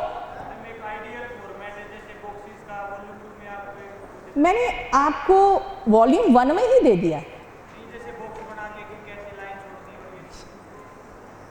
तुम लोग नहीं वो केजी वाले बच्चों की तरह बात करते हो, मैन विल बी मैन, देख लो, ठीक है ना। Only grown up in size and shape, that's it, वरना बच्चे ही हो तुम लोग। अब ये बॉक्स बना के मैं लिखूं, अब आप ही एक लिख के दे दो, मैं उसको देख लूंगी, ठीक ठाक होगा तो मैं प्रिंट करवा दूं उसी का। रियली में you should grow up now. चलो, Ma'am, which type of letters can use yours truly as a closing salutation? Sorry, Which type of letters can use yours truly as a closing salutation? yours truly everywhere you can say, yours sincerely everywhere, yours faithfully जब आप school में लिखते हो, जब आप employer को लिखते हो तो yours faithfully ज़्यादा अच्छा लगता है। Otherwise yours truly and yours sincerely तो कहीं लगा सकते हो, ठीक है ना। लेकिन yours faithfully जनरली जहाँ पे हम फेथफुलनेस अपना दिखाना चाहते हैं, that is what your teacher, the principal and your employer, तब yours faithfully बेटर होता है। और कुछ? सॉरी,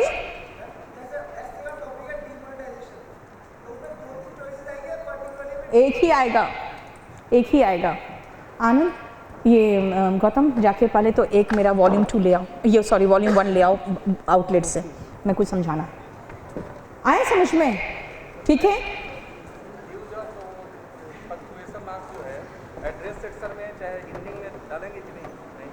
नहीं, पंक्चुएशन तो सेम ब्लॉक में जाएगा, कॉमा फुल स्टॉप, जैसे ऊपर एड्रेस देते हैं ना, उसमें कॉमा डालते हैं। योर विश नहीं डालते आजकल मॉडर्न इंग्लिश में, नहीं डालते आप।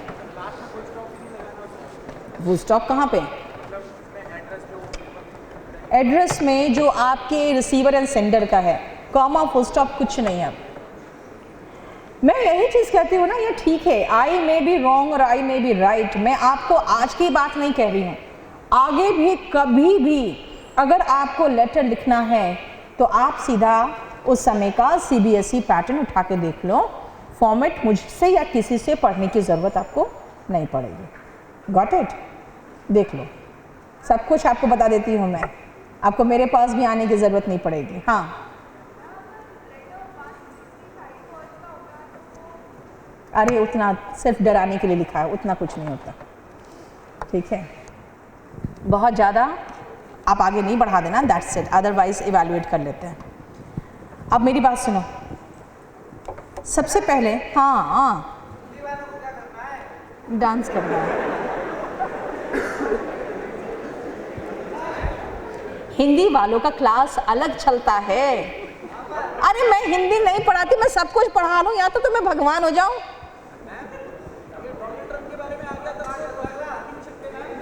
अब पहले उसका प्रॉब्लम सॉल्व कर लूँ ना। हिंदी का बैच अलग चलता है, आज भी अलग चल रहा है, आपका न्यू बैच चालू होगा, ठीक है। हिंदी का आज भी जाके पता कर लेना आप लोग, हिंदी का अलग से चलेगा। और आज अगर मेरे क्लास में बैठ गए हो तो अच्छी बात है, क्योंकि आज मैं प्रॉपर फॉर्मेट बता रही हूँ आपको। then you can compare the format with the Hindi, the person who is teaching you Hindi. Wonderful classes चल रहे हैं हिंदी के, लेकिन वो अलग चलेगा, ठीक है, but the format must be the same I feel. इसीलिए हिंदी का क्लास आप रिसेप्शन में पता करना. हाँ, कुछ पूछ रहे हो? हाँ, बट यार एक चीज़ मुझे बताओ ना, सबसे पहले आप करंट और जो ऐसे हैं ना उसके बीच में डिफरेंस जानो. बेसिकली क्या है ना, करंट के क्लासेस आप लोग का इसलिए लगा दे रहे हैं कि आपके पास एक ब्रॉड आउटलुक हो जाए, सब कुछ आपको जानकारी हो. लेकिन मैं ये बात बिल्कुल नहीं कहूँगी आपको कि नहीं आपका करंट बिल्कुल इसरो से आ जाएगा या करंट में डोनाल्ड ट्रंप का आ जाएगा, because these are extremely current things जिस पर ऐसे बनाना मुश्किल है, ठीक है ना. इसीलिए करंट में क्लास में मैं करवा दे रही हूँ कि अगर बाई चांस ऐसा कुछ हो जाए, ठीक है ना, nobody can say by chance हो जाए तो.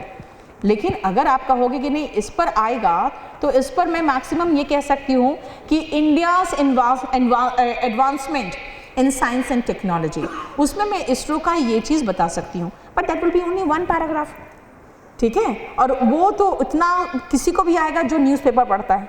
उसके अलावा तो बाकी चीज़ें तो लिखना पड़ेगा ना कि और हम कैसे साइंस एंड टेक्नोलॉजी में एडवांस किए. लेकिन एकदम कहोगे एग्जैक्टली इसरो पे या एग्जैक्टली ये इलेक्शन इन अमेरिका पे, तो दीस आर करंट टॉपिक. वो क्लास में तो टीचर करवा दे रहे हैं कि चलो अगर बाय चांस बहुत कुछ प्रॉब्लम हो जाए तो आ जाए, तो दूसरी बात है. Otherwise I don't think these are the topics of essay, ठीक है. Now come to essay. Shall we start essay now? बहुत टाइम ले लिया आप लोगों ने. लेटर में see as far as essay is concern, generally क्या होता है ना, स्टूडेंट्स जंप करते हैं सीधा टॉपिक पे शुरुआत में. आपका कोई भी आदमी, आपको कोई भी व्यक्ति, आप खुद ही अगर किसी भी ऐसे में चाहोगे ना, खाली उसका टॉपिक लिखो और लिख दो ऐसे, आपको कोई ना कोई ऐसे मिल जाएगा उस टॉपिक पे. आजकल तो बहुत अच्छा सिचुएशन है ना, सब कुछ गूगल में, everything you find in Google, ठीक है, फ्रॉम गर्लफ्रेंड टू एवरीथिंग. नहीं, सो बहुत आसान है सब कुछ, सारा टॉपिक के बारे में सब कुछ जानना. लेकिन रिमेंबर वन थिंग, कोई भी टीचर अगर आपको सीधा कॉपी एंड पेस्ट मार के दे देना, तो आप सीधा का सीधा उसको पकड़ सकते हो बड़े आराम से, कहाँ से पेस्ट मारा है, कॉपी एंड पेस्ट मारा है, राइट. इसी तरह से आप भी कॉपी एंड पेस्ट मारोगे तो इट विल लुक कि हाँ कहाँ से पेस्ट मारे हो, क्योंकि आपके साथ साथ बहुत लोगों ने वहाँ से कॉपी एंड पेस्ट किया होगा. इसीलिए ऐसे में सबसे पहले अपने दिमाग में सेट करो कि हमें क्या क्या चीज़ें लिखनी है, ठीक है. उसके लिए सबसे पहले एक रफ पेज बना लो, जहाँ पे या कहीं पर भी पीछे कि हमें कौन कौन से टॉपिक इंक्लूड करने हैं अपने ऐसे में. सबसे पहला तो ऐसे का ध्यान रखना that the starting, the introduction is very important. और ये इंट्रोडक्शन बनाने में ही जनरली लोग फेल करते हैं, इवन द टीचर्स. वही मैंने कहा ना, ग्रामर पढ़ाना है समथिंग डिफरेंट, वोकैबुलरी पढ़ाना इज़ ऑल्सो वेरी ईजी, ठीक है. लेकिन जब इंग्लिश अच्छी हो ना, तभी आप अपने लैंग्वेज को शो कर सकते हो कि मैं किस तरह से लिखता हूँ. Remember when you right the introduction of the essay, introduction अगर आप कहोगे मुझे साइबर क्राइम का, तो मैं साइबर क्राइम से शुरू नहीं करूँगी, ठीक है ना. मैं शुरू करूँगी कहाँ से, कि किस तरह से कंप्यूटर के एडवांटेजेस एंड डिसएडवांटेजेस से, ठीक है ना. And I should flow into the topic at the end of the first paragraph, ठीक है. सो इंट्रोडक्शन क्या होना चाहिए, इम्प्रेसिव. रिमेंबर इम्प्रेसिव कैसे बनाएं, बताओ. इम्प्रेसिव बनाने के लिए जैसे मैं आपको एक ऐसे का तरीका दिखा दूं, किस तरह से इम्प्रेसिव बनाने की मैंने कोशिश की थी.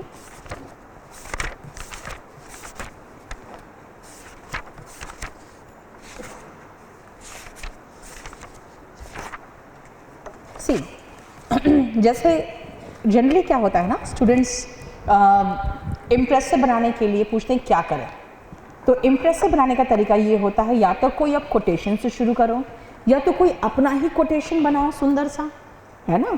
ऐसा कोटेशन नई दिमाग में आ रहा है, कभी नहीं गया है, देखे हो कभी भी आप उसके थ्रू, तो कुछ इम्प्रेसिव शुरुआत करो, या कहीं और से शुरुआत करो और फिर वहाँ पहुँचो. जैसे इम्प्रेसिव वे में मैंने एक बेटी बचाओ बेटी पढ़ाओ में मैंने शुरुआत किया था। देखो कैसे, God can not be everywhere so he created mother. कहोगे इसमें कौन सा नई बात है, ये तो सब जानता है ना, इसको तो सब लोग जानते हैं। एंड रियली में माँ का इंपॉर्टेंस तो सब जानते हैं, बहुत प्यार करते हैं अपनी माँ से, किसको मानी चाहिए। I feel this saying is very old and we all love our mothers. वही चीज़ जैसे ये पढ़ के समझ में आया ना कि यार ये कौन सी नई चीज़ है, तो तुरंत उसके नेक्स्ट लाइन में, नेक्स्ट सेंटेंस में मैंने यही लिखा, this is very old and we love our mothers. ठीक है, let me put it differently, angels can not be everywhere so God created daughters. ये थोड़ा सा इंप्रेसिव लगा, got it. So what I did, ऐसा टॉपिक ही है जो आपके भावना को मतलब इफेक्ट कर रहा है, तो हमने थोड़ा सा इमोशनल शुरुआत कर दिया, गॉट इट। लेकिन इमोशनल शुरुआत कहाँ किया मैंने, बेटी पढ़ाओ बेटी बचाओ में। ठीक है, डिजिटल इंडिया को शुरुआत क्या किया, डिजिटल इंडिया। बहुत अजीब सा लगता है सोच के, इंडिया और वो भी डिजिटल। अरे सबसे पहले तो लाइन ही, ये जो इलेक्ट्रिसिटी है वो ही नहीं है, कनेक्शन अधिकतर गांव में, और हम लोग डिजिटल इंडिया की बात कर रहे हैं। ठीक है, और यहाँ पे तो रोज एडवर्टीजमेंट आता रहता है कि यूज टॉयलेट्स, तो वहाँ पे digital India. So what I did, a country that needs to be thought where to go for toilet wants to go digital. ठीक है, बहुत नेगेटिव शुरुआत लग रहा है, बहुत नेगेटिव शुरुआत, लेकिन मैंने उसको नेगेटिविटी को कैसे मैंने उसको नलीफाई किया। A sarcastic remark by many and some call it Mohammed bin Tughlaq's idea. Again negative remark लग रहा है किस पर, मोदी पर। Really, it needs guts to talk about digital India in a country where more than 300 million Indians do not have electricity facility too. Mr. Narendra Modi, an astute administrator and seasoned leader. बस मैंने दीपा पोती कर दी। ठीक है ना, शुरुआत क्या किया मैंने वो जो नेगेटिविटी से शुरू किया मैंने, और कहाँ पहुँच गए मैं कहाँ पहुँच गई कि Mister Narendra Modi, an astute administrator and seasoned leader. बस हो गया, मैं गवर्नमेंट के खिलाफ नहीं जा रही हूँ। ठीक है, on 1 July 2015 announced to go digital, a past master in statesmanship। Past master समझते हो ना, मंजा हुआ स्टेट्समैनशिप में। PM Modi didn't even bat an eyelid before announcing this initiative to connect people of rural and urban India। देख लिया कि उन्होंने आंखें भी नहीं झपकाई ये अनाउंस करने से पहले, और वो एक एडमिनिस्ट्रेटर है, कुशल एडमिनिस्ट्रेटर है। That means I started from what, जो उनके विरोधी बोलते हैं, बट आई एंटर्ड वेयर, जहाँ पे दिख रहा है कि हाँ मैं उन पर बिल्कुल पूरा भरोसा रखती। Got it. Again see the first ऐसे, जैसे मैंने स्टार्ट किया है डीमोनेटाइजेशन पे, एग्जीक्यूटिंग, खाली सुनो अभी आपके पास होगा कि नहीं पता नहीं, executing ideas that haven't crossed your mind is an apt phrase for our PM Narendra Modi, whose out of the box ideas for the last 2 years leave people swooning and opposition fuming। देख लो क्या है, executing ideas that haven't crossed your mind. मैंने ये खुद के लिए इस्तेमाल किया था, अपने इंस्टीट्यूट के लिए। एक होता है ना, जैसे कोई कैची फ्रेज होता है ना, कि हम वो आइडियाज को एग्जीक्यूट कर रहे हैं, कार्यान्वित कर रहे हैं, जो आइडिया अभी तक आपके दिमाग में आया भी नहीं है। ठीक है, और उसमें कहा है कि PM नरेंद्र मोदी पर ये बिल्कुल फिट बैठता है, जिनका out of the box thinking, मतलब वो बॉक्स में रह के थिंकिंग नहीं है, बिल्कुल परे हट के कुछ ऊपर थिंकिंग है। लीव पीपल, लोग एकदम बिल्कुल उस पर पागल हुए चले जा रहे हैं, स्नूनिंग, और जो अपोजिशन है फ्यूमिंग, यानी गुस्सा होते चले जा रहा है। सो देखो, वर्ड यूज़ करना, ईडियम्स एंड फ्रेजेस यूज़ करना, ठीक है ना, थोड़ा सा उसको ब्यूटीफाई करना। रिमेंबर वन थिंग, डिफरेंस होता है। जैसे कुछ लोग कहते हैं मैम प्रेसी कैसे लिखते हैं, तो प्रेसी में आप ये ईडियम्स एंड फ्रेजेस यूज़ नहीं करोगे, ठीक है ना, उसको ब्यूटीफाई नहीं करोगे, उसका इंट्रोडक्शन बहुत सुंदर बना के नहीं डालोगे। क्यों? रीज़न क्या है? क्योंकि वो बिजनेस पर्पस है। It is entirely for business purpose. Business purpose मतलब प्रेसी लिखा जाता है या तो अपने सबऑर्डिनेट्स को बताने के लिए कि देखो ये चीज़ें आई हैं, अब आपको ये करना है, तभी तो उसको शॉर्ट करते हैं ना, प्रिसाइज करते हैं। 750 वर्ड का आता था यूपीएससी में, जिसको 250 वर्ड में कन्वर्ट करना है, यानी कि 1/3 में कन्वर्ट करना है। या तो आपके क्षेत्र में क्या हुआ है वो पूरा का पूरा आपको एक शॉर्ट में देना है अपने सीनियर को। कोई नया एक्ट आ गया या कोई नया लॉ आ गया है, उसके बारे में अपने सबऑर्डिनेट्स को देना है, ठीक है। अब जैसे वीमेन पे आ गया था डोमेस्टिक वायलेंस एक्ट, तो उसमें आप किस तरह से अपने जूनियर्स को बताओगे, आप एसएचओ हो, कैसे बताओगे अपने सबऑर्डिनेट्स को कि अब क्या क्या केसेस पे हमें क्या क्या एक्शन लेना है, यानी कौन कौन से चेंजेस आए।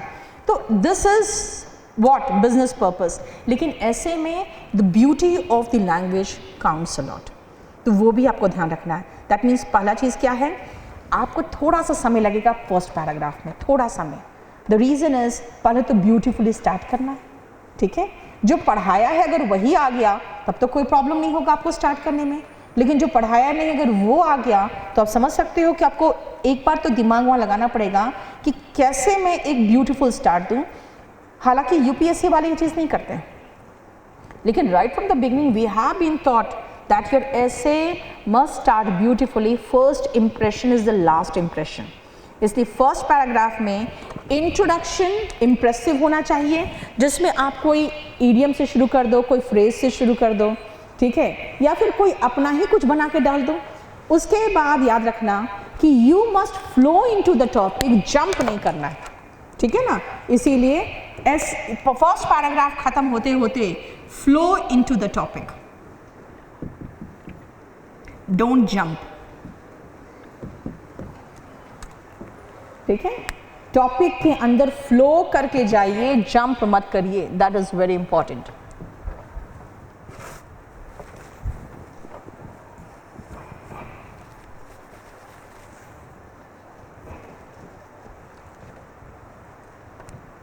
Understood? Now coming to the next part, that is the body of the essay. So remember, अब जैसे डिजिटल इंडिया की बात हो, डीमोनेटाइजेशन की बात हो, बेटी बचाओ बेटी पढ़ाओ की बात हो, कुछ भी टॉपिक है, जैसे मैं फ्लो करके मैं पहुंच गई कि डिजिटल इंडिया पे या डीमोनेटाइजेशन पे, आप सेकंड पैराग्राफ में डीमोनेटाइजेशन क्या है पहले वो तो डालोगे ना। दैट मीन्स सेकंड में होना चाहिए इंट्रोडक्शन, या फिर कह सकते हैं उसका जो डिस्क्रिप्शन है, या डिस्क्रिप्शन आप कह सकते हो इंट्रोडक्शन ऑफ द टॉपिक, ठीक है, या you describe the topic. So what is it, what is it. जैसे अगेन मैं आपको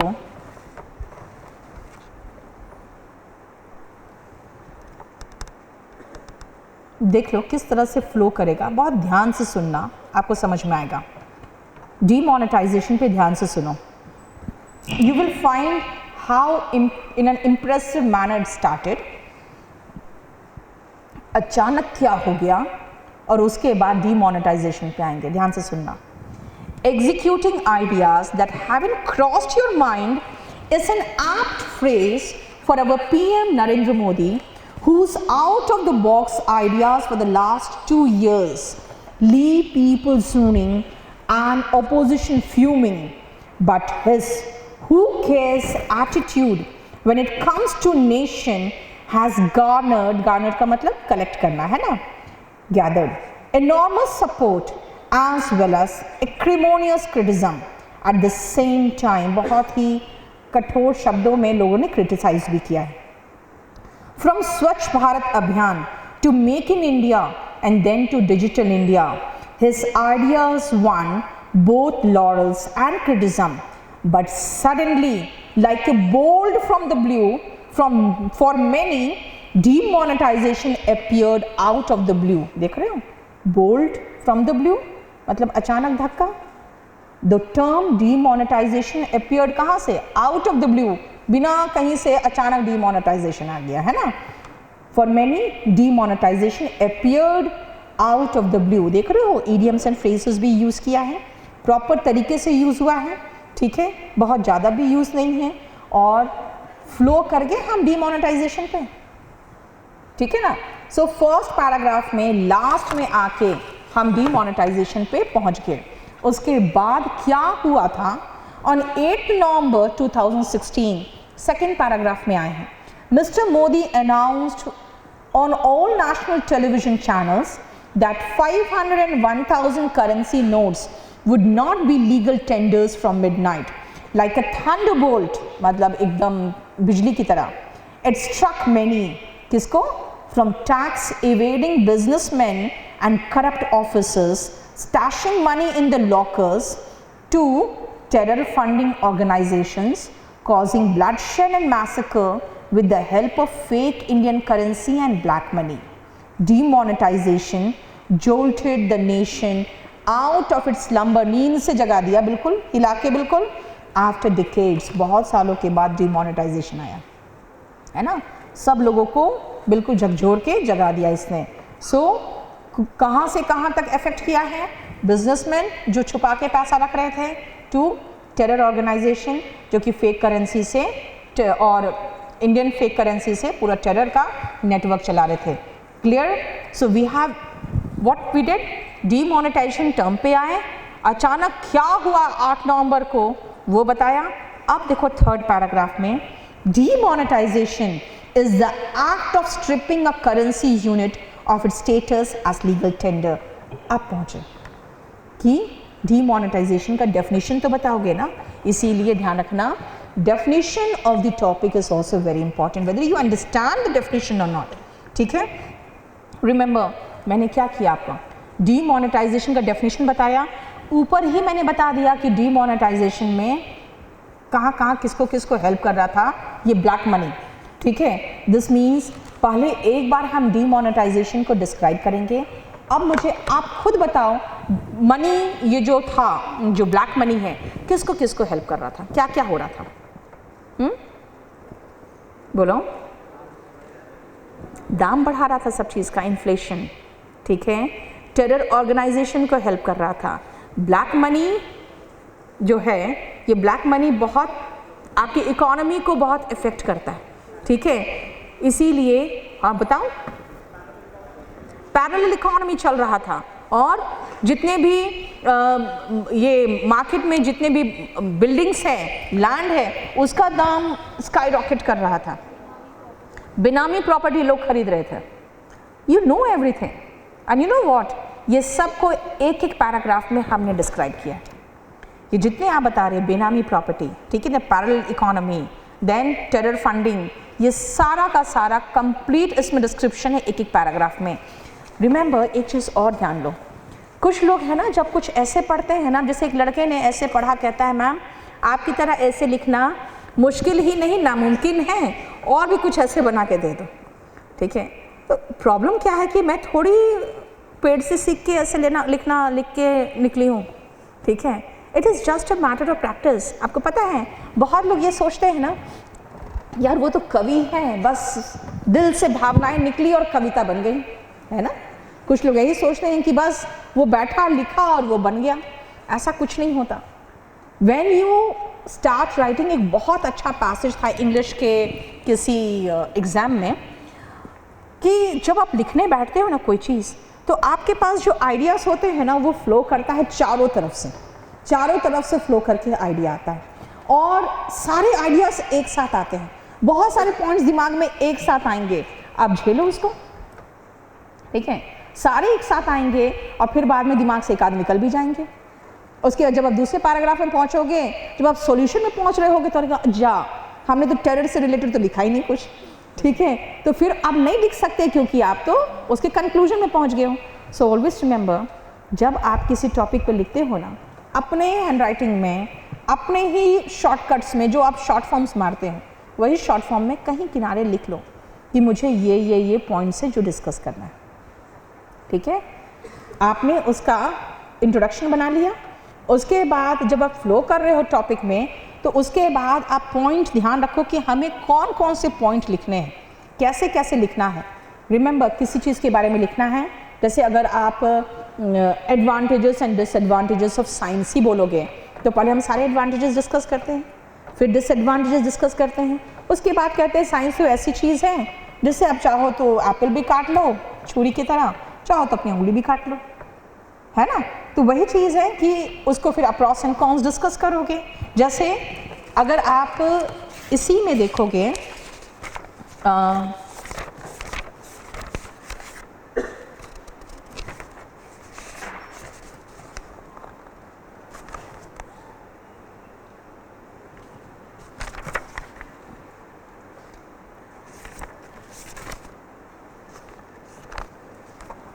नहीं, इसमें नहीं है, मैंने उसमें बनाया है सेकंड में, अभी मैं आपको नेक्स्ट क्लास में करवा दूंगी। इंटरनेट पर है, ठीक है, साइबर क्राइम पे।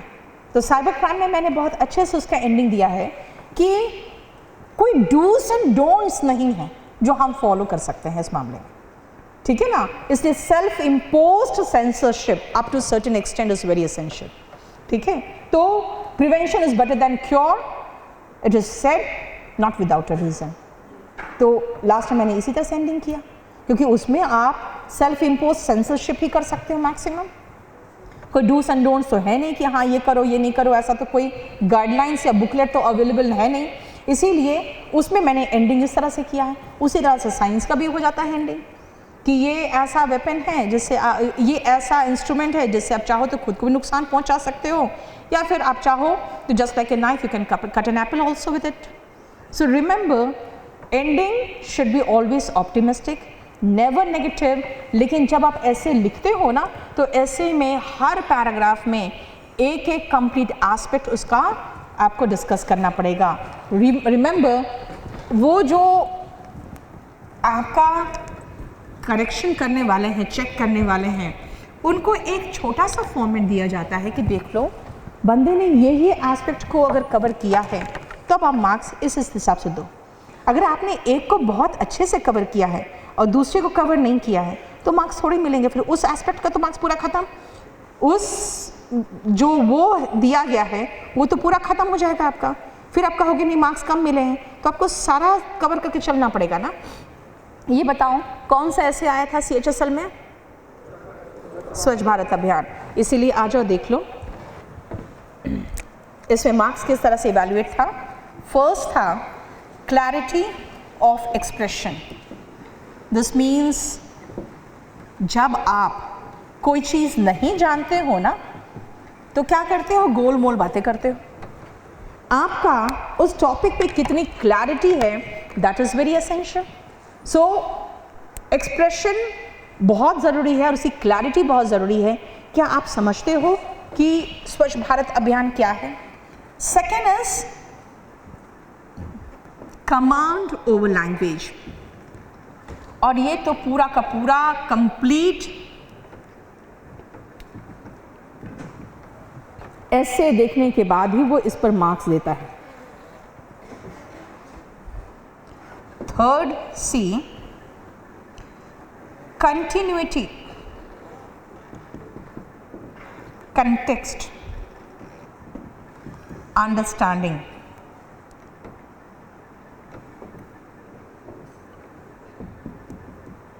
मैंने आपको क्या कहा, आपका ऐसे फ्लो करना चाहिए। सबसे पहले तो कंटिन्यूटी मतलब इधर से उधर जंप नहीं कर सकते हो। मैंने आपको कहा ना कि अगर आप सॉल्यूशन में पहुंच गए, आप लास्ट में कंक्लूजन में पहुंच गए, फिर याद आएगा अरे मैंने टेरर फंडिंग तो किया ही नहीं, टेरर फंडिंग वाला पॉइंट तो लिया ही नहीं, फिर आप जंप करोगे तो वो कंटिन्यूटी ब्रेक कर रहा है आपका। इसीलिए शुरू से ही आप क्या करोगे, राइट फ्रॉम द बिगनिंग आपको ध्यान रखना है कि हमको ये पॉइंट टच करना है। तभी मैं कह रही हूँ कि सबसे पहले पॉइंट कहीं पर किनारे अलग से बना के आपको रखना चाहिए, जिसको आप लेटर एक एक पॉइंट को उठा के डिस्कशन करोगे, ठीक है। नेक्स्ट आओ, फोर्थ इज कंटेंट। और कंटेंट पे देख लो सबसे पहले व्हेन लॉन्च्ड, तभी तो देखो डिजिटल इंडिया वगैरह पे मैंने डेट दे दिया है, by home and with what broad objectives oblique goals, nodal ministries,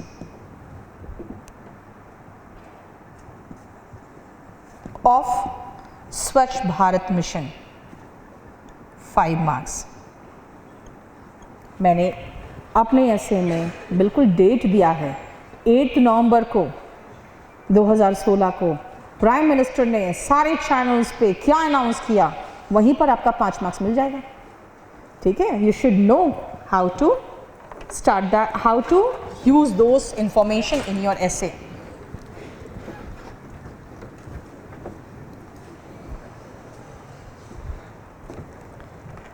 ठीक है, नेक्स्ट आओ, ये तो ए था, बी में आओ। ये जो स्वच्छ भारत मिशन है वो आपके ग्रामीण क्षेत्रों के लिए उसका मिशन क्या है? ठीक है, एंड वो स्वच्छ भारत मिशन अर्बन के लिए क्या है, वो 5 मार्क्स का है। इसलिए आपको दोनों टच करके चलना पड़ेगा। आप शहर में रहते हो इसका मतलब नहीं कि शहरी हो गए बहुत। ठीक है, ये रिमेंबर, ये ऑब्जेक्टिव्स की बात हो रही है। ठीक है, ये ऑब्जेक्टिव्स की बात हो रही है कि ऑब्जेक्टिव क्या है स्वच्छ भारत मिशन का। ठीक है, उसके बाद कंपोनेंट्स बताना है कि ग्रामीण जगह पे उससे रिलेटेड क्या काम काज चलते हैं, उसमें क्या क्या चीज़ें इंक्लूडेड है, अभी कहाँ कहाँ।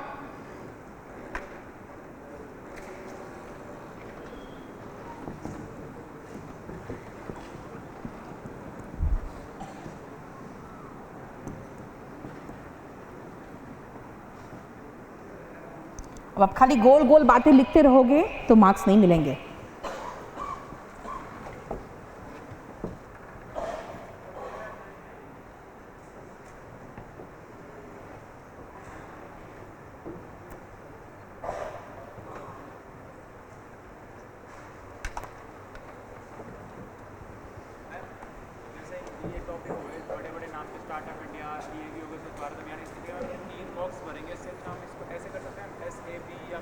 सुनो, ऐसे करते हैं हम लोग, जैसे स्वच्छ भारत अभियान है ना, स्वच्छ भारत मिशन हो गया इंग्लिश में।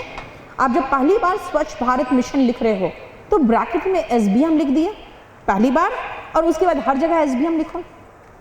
जैसे मैंने कहा बेटी पढ़ाओ, बेटी बचाओ, बेटी पढ़ाओ, है ना, तो BBBP पहली बार लिख दिया, उसका हर जगह पे BBP लिख देते रही मैं। ठीक है ना, वो चलेगा। देन comes the next, उतार लिया।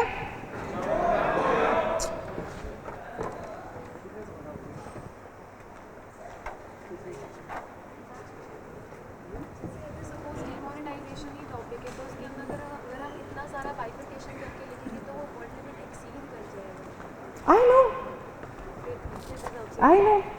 So try to include everything in as few words as possible, but you have to touch everything. ठीक है? आप मुझसे ना थोड़ी कम वर्ड लिमिट लेना, हमारे लिए सिलेक्ट करना मुश्किल हो जाता है, उसमें से 250-300 वर्ड।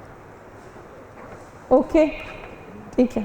हम ये हेडलाइन बनानी जरूरी होती है, एडवांटेज डिसएडवांटेज। अरे हेडलाइंस मत बना देना, ऐसे में हेडलाइंस नहीं बनते हैं। मैम मैक्सिमम कितने पैराग्राफ्स हम अब हेडलाइंस बना दोगे तो बहुत मुश्किल हो जाएगा। कितने पैराग्राफ? डजंट मैटर, आप हर चीज़ का अलग पैराग्राफ चलोगे, हर बात में अलग पैराग्राफ चलोगे। ठीक है, क्या? सॉरी, नहीं, अंडरलाइन, रेड पेन, ये सब कुछ भी इस्तेमाल नहीं करते, ये ध्यान रखना। हाँ, नहीं, क्वेश्चन जैसे मैंने डीमोनेटाइजेशन का एंडिंग में क्वेश्चन डाल के छोड़ दिया। ठीक है, द रीज़न इज पता नहीं उसका क्या होगा, रिस्पॉन्स क्या चलेगा। ठीक है, वो तो मार्च के एंड में डिसाइड होगा कि क्या हुआ है। गौतम, इसको बंद कर दो फिर।